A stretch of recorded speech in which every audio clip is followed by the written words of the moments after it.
গেল ৫০ বছরের বন্যায় এমন ভয়াল রূপ দেখেনি পাকিস্তানবাসী। পানি কমা তো দূরে থাক, যতই সময় যাচ্ছে ততই তলিয়ে যাচ্ছে একের পর এক প্রদেশ, শহর আর গ্রাম।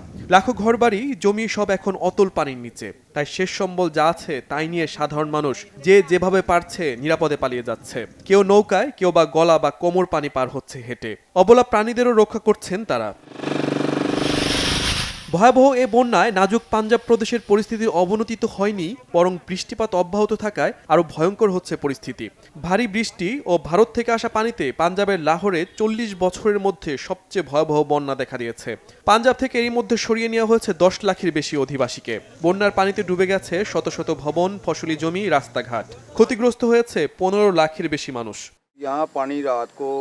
গত রাত থেকে পানির উচ্চতা অনেক বেড়েছে, সমস্ত ঘরবাড়ি তলিয়ে গেছে। এতে আমরা সবাই ভীষণ উদ্বিগ্ন। আরেকটি সমস্যা হলো শুকর ও সাপ বেরিয়ে এসেছে, পরিস্থিতি নিয়ন্ত্রণের বাইরে চলে যাওয়ার উপক্রম। আমাদের বাড়িঘর ও শস্য সব ভেসে গেছে, রাস্তাও তলিয়ে গেছে।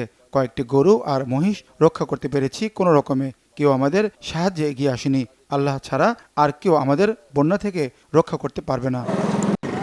পাঞ্জাবের চেনাব নদীর পানি প্রবাহ কিছুটা স্বাভাবিক হলেও রাবি ও শতদ্র নদীর পানি অধিক উঁচু মাত্রায় প্রবাহিত হচ্ছে। বন্যার পানি ঠেকাতে চলছে নানা তৎপরতা। পাকিস্তানের দুর্যোগ ব্যবস্থাপনা কর্তৃপক্ষ ত্রাণ সরবরাহ অব্যাহত রেখেছে। নিখোঁজদের সন্ধানে চলছে উদ্ধার অভিযান। শুধু পাঞ্জাব নয়, বন্যায় এবার ডুবতে বসেছে দেশটির সিন্ধু প্রদেশ। যে কোনো সময় পানিতে তলিয়ে যাওয়ার আশঙ্কা করা হচ্ছে। এতে ক্ষতিগ্রস্ত হতে পারে ১৬৫৭টি গ্রামের ৩ লাখ পরিবারের ১৬.৫ লাখ নাগরিক। সিন্ধু প্রাদেশিক সরকার এরই মধ্যে বন্যা সতর্কতা জারি করেছে। জনগণের জানমাল রক্ষায় প্রস্তুত আছে উদ্ধারকারী দল, ৫ শতাধিক নৌকা, প্রায় শতাধিক হাসপাতাল সহ জরুরি কন্ট্রোল রুম। এদিকে ভয়াবহ বন্যার জন্য পাকিস্তানের জনগণ সরকারের অব্যবস্থাপনা, নদী নালা খনন না করে উল্টো ভরাট করাকে দায়ী করছে। এমনকি পাক ভারতের যুদ্ধ, নয়াদিল্লির নদী বন্টন চুক্তি স্থগিত করা এবং বাঁধ খুলে দেয়াকেও দায়ী করছেন অনেকে। ভারতের উচিত এমনভাবে পানি ছাড়া যাতে পাকিস্তান ভারত উভয় দেশ বন্যার হাত থেকে রক্ষা পায়। তারা বলছে তাদের পানির উচ্চতা বাড়ায় পানি ছেড়ে দিয়েছে, কিন্তু এতে যে আমরা আরো বেশি ক্ষতির মধ্যে পড়েছি।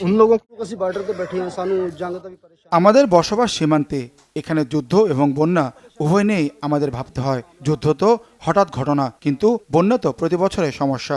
এতে আমাদের অনেক ক্ষতি হচ্ছে। দুই দেশের সরকারের উচিত যথাযথ পদক্ষেপ নেওয়া।